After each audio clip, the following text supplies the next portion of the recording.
Hello everyone, this is David, an old man.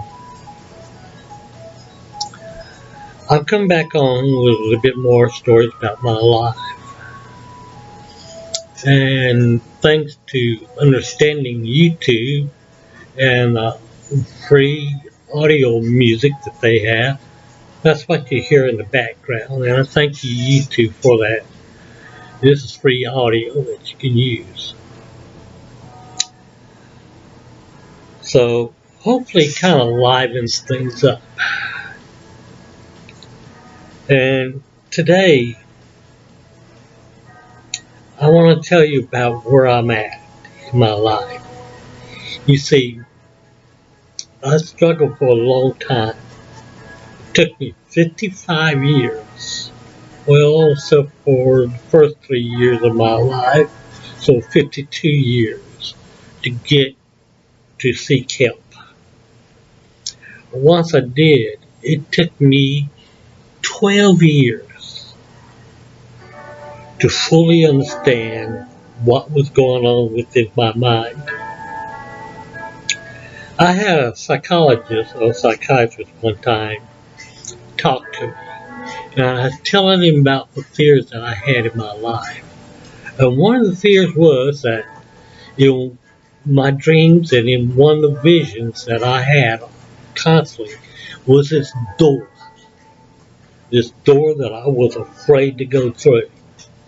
Afraid of it, like I had never been afraid of anything. I just knew to stay away from that door. Well, in my frustration of trying to recover, I said, "The heck with it, I can't get any worse."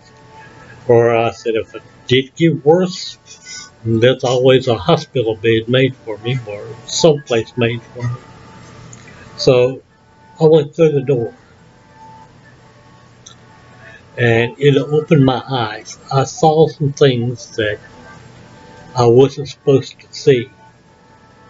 And one was my brother raping me constantly, night after night after night. Words from my mother saying, "I wish you were never born." Same thing from my older sister.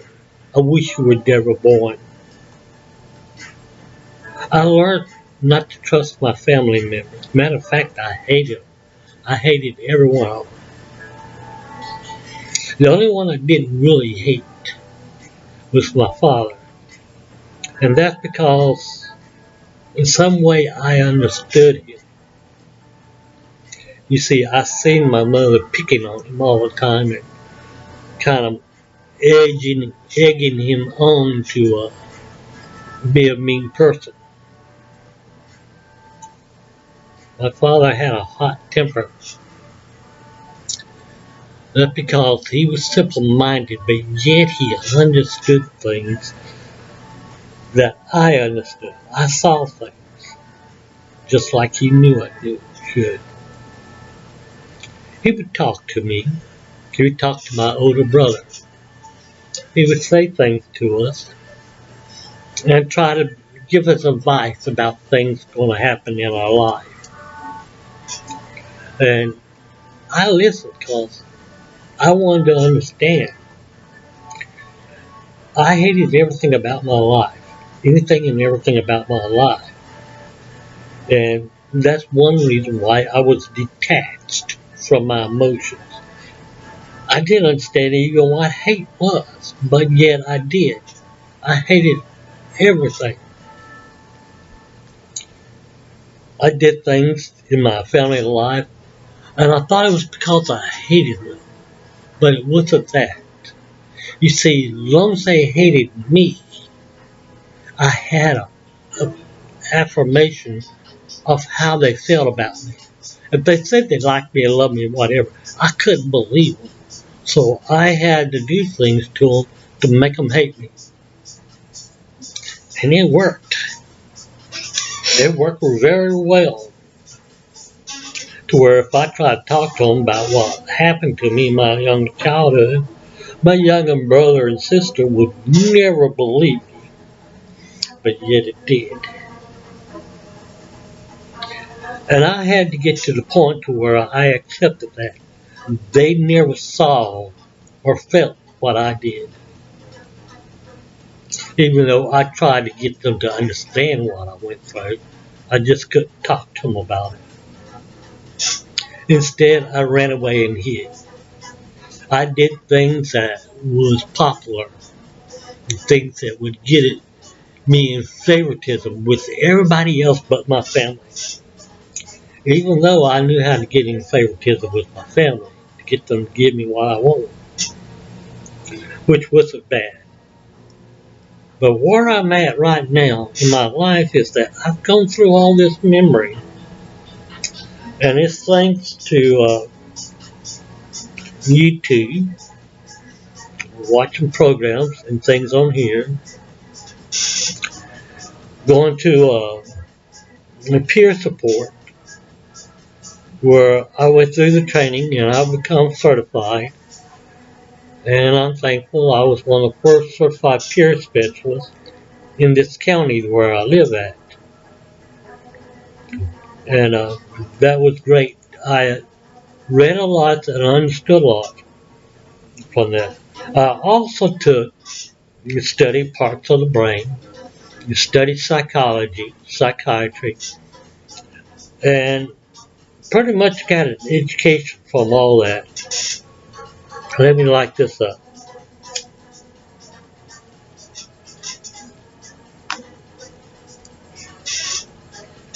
And with that education that I got,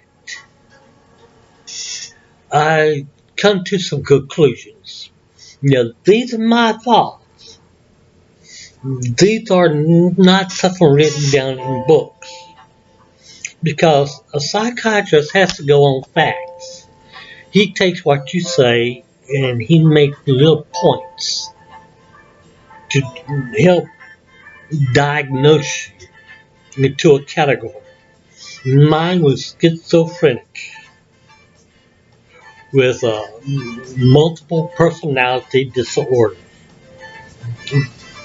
Very extreme. You see, I saw things that was not there. I heard things that was not there that other people didn't. You hear about this people that are psychiatrists or in a hospital that's so medicated till they develop tardive dyskinesia. Well, imagine that without the medication, I looked like I had tardive dyskinesia. I just couldn't stay still, couldn't stand still. I couldn't be around my family. I just could not. As much as I was around them, I hated them. I would been married 3 times, and I hate to say it, but I never loved even one of them. They were just escapes. That's all they were. Even though I like to think that I had some type of emotion for them, I did not. But where I'm at today,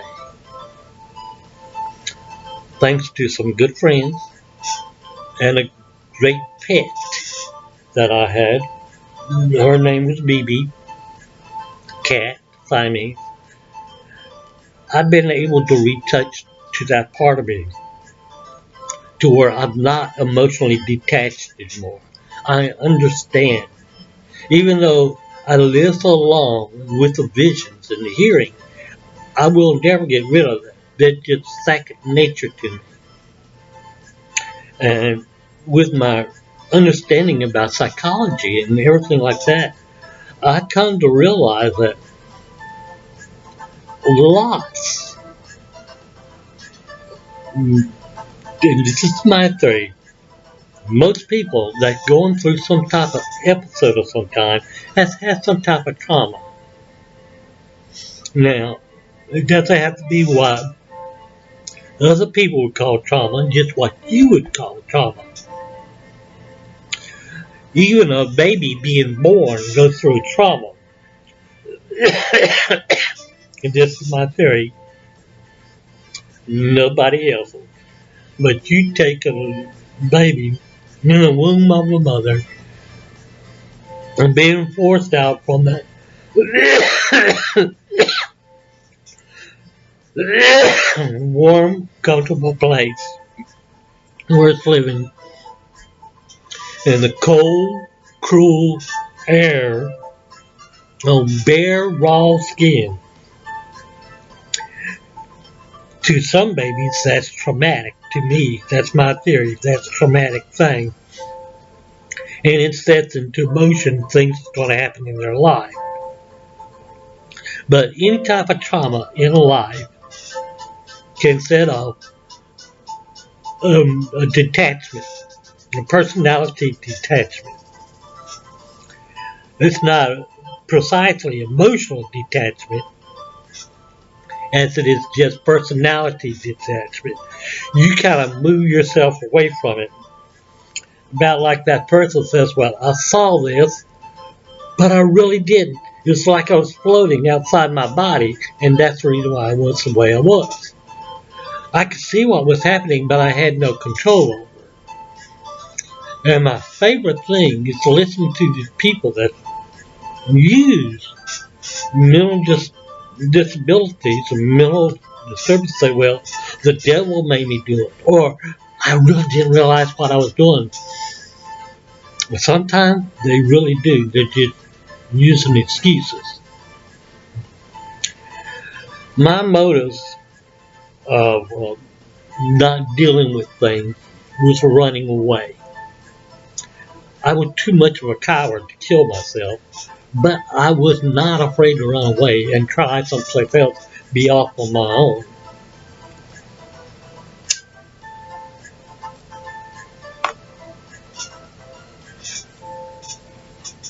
You ever do that? Sometimes you sit at home and listen to things and you think, well, I just need to get out from this. Even if it's for a second to say, I'm going to the convenience store, or I'm going to go buy some groceries, or I'm going to go buy a pizza. What would you like on yours? Sometimes that's running away. When mine was more than that, I'd get lost. Nobody could find me. Nobody could find me.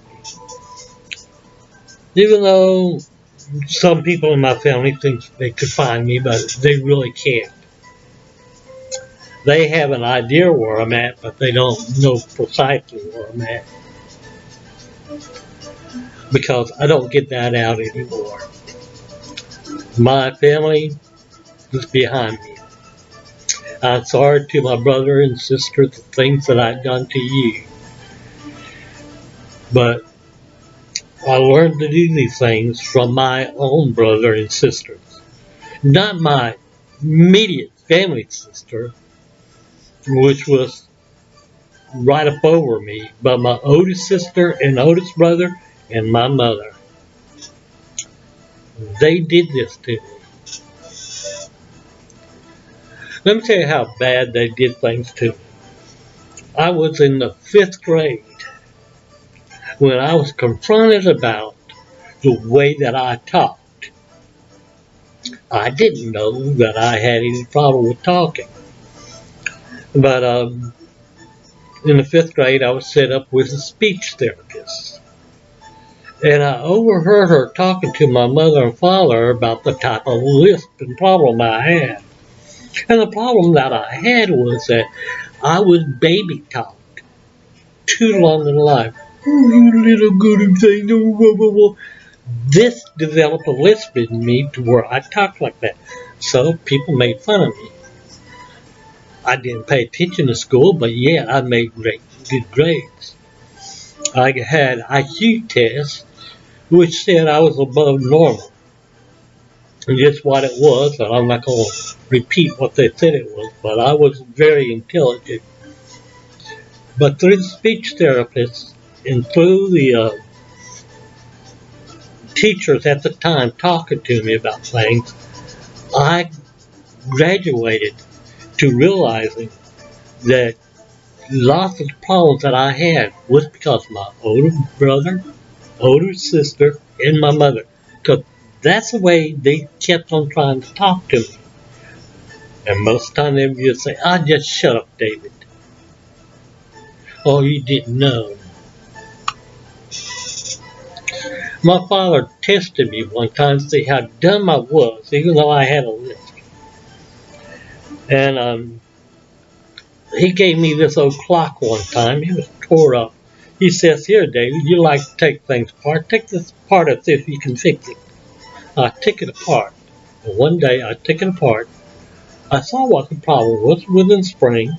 It had broken off. I took a file and I made another little hook where below the other one, and I put the hook back in the thing, wound it up, put the clock back together, wound it up, and it started working. I gave it back to my father the very same day, and he looked at me and said, "Why'd you get this back to me?" I said, "You told me to get it fixed. To take it apart, fix it, and give it back to you. Here it is." My father's eyes were wide open. He couldn't believe I did it. He had told all the kids not to mess. He played a guitar. I do too, but at the time I didn't. But I had a watch that I had this longing to play a guitar. And he had his guitar up on the wall, and I snuck it down one day and started strumming and playing with it. And I did it several times. And my father caught me. And he's about to whoop the fire out of me for getting his guitar down and playing with it. Till he told me to do something. So I started strumming, and I played one of the songs that he liked to sing, The Burglar Man. And his eyes again got wide. And with all the other my brothers and sisters around at the time, he told them, "Nobody else can touch this, but I'm going to let David learn on this. So if you see him with it, I want you to know he has my permission to use it." They all were shocked, even my mother. "Why him?" My brother had tried to learn, and he just gave up. And he says, "Because David was learning. I want him to learn." So I had permission to use his guitar. So I know with my father, with my older sister right above me, because she got pushed out of the family by my older brother, older sister, and mother, always riding her. She ran away many times to get away from them. And they called her the troublemaker, but she wasn't. It was the three of them: my mother, my brother, and my older sister. They were the problem. And I had to get to that conclusion that that's what started my trauma. Was my brother raping me, and the words and the manipulation that they did to get to where I'm at now. But where I'm at now is I'm reconnected to my emotions. And in doing so, I'm able to see other people's problems. And I like to reach out to them and help. So if there's something you're having trouble with or problems with, talk to me. We don't have to become personal. You may not want me to know any more about you than what I do. But I've learned that I have a way of talking that lets people feel comfortable. Because the way I talk, I don't want to judge anybody. Because everybody always judge me. So I'm non-judgmental. I don't like to use superlatives in my talking. And that's a nice way of saying I don't like to cuss. So I don't use superlatives in the way I'm talking. I try to be clear and precise with what I'm saying. But sometimes I mess up. I do have the one vice of smoking.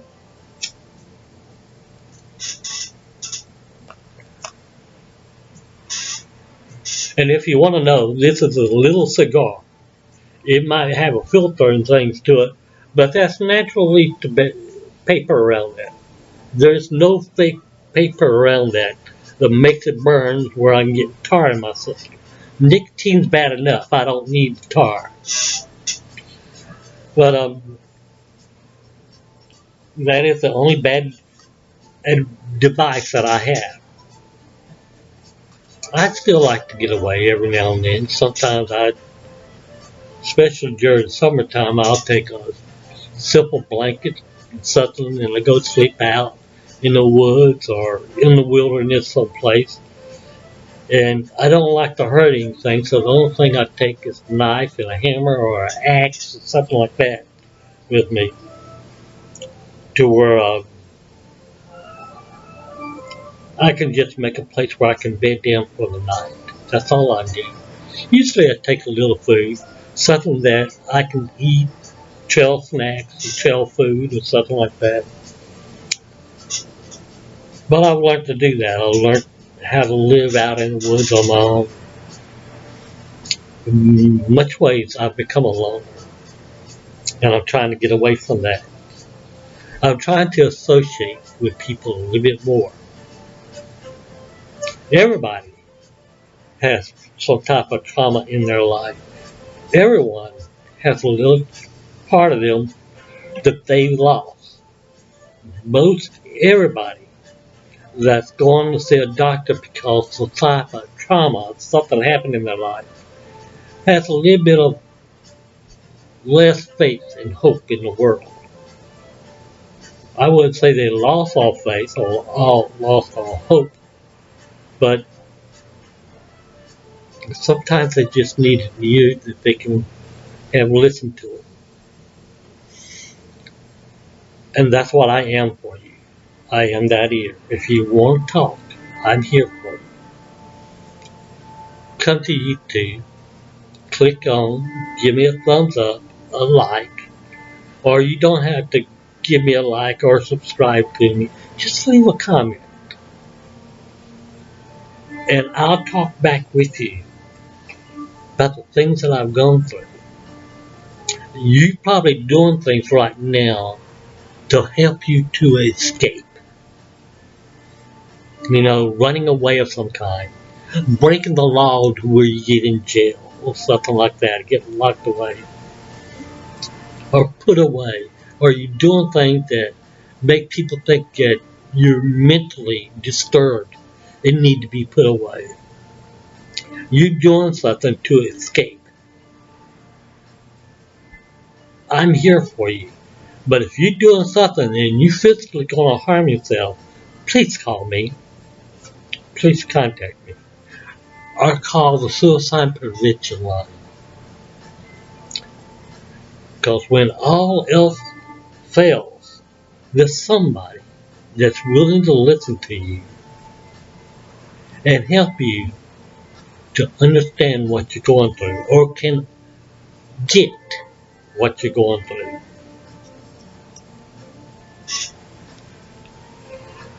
Well, I'm going to let that be it. And if you like this, let me know. If you don't like it, let me know. But y'all have a good day. This is David, the old man, talking to you. Bye-bye.